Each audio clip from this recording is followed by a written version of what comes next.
Times Square wasn't always called Times Square.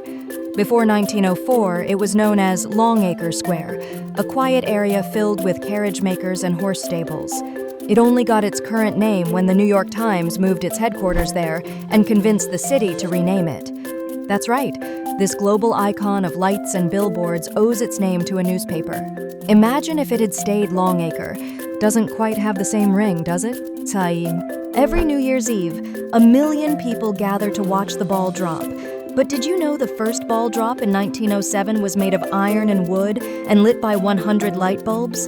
Even crazier, the ball has dropped every year since, except in 1942 and 1943 during World War II blackouts. Instead, crowds observed a moment of silence. So yes, even the ball drop has a wartime history most people have never heard about. Times Square is one of the only places in New York City where it's illegal to honk your horn. That's right. Despite the chaos, honking is banned in this area to reduce noise pollution. But here's the twist.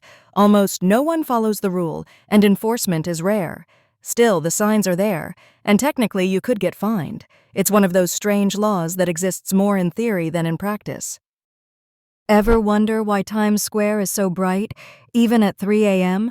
It's not just for show, it's actually required by law. Zoning regulations mandate that buildings in certain parts of Times Square must display illuminated signs. This ensures the area maintains its iconic glow 24/7. So those massive LED billboards aren't just marketing, they're legally enforced art.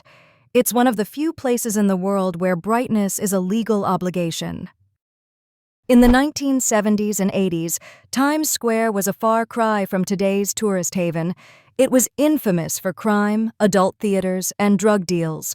Locals avoided it, and tourists were warned to stay away. The transformation began in the 1990s with a massive cleanup effort led by city officials and private investors.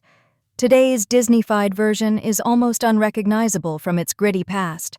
But the contrast makes its current popularity even more fascinating.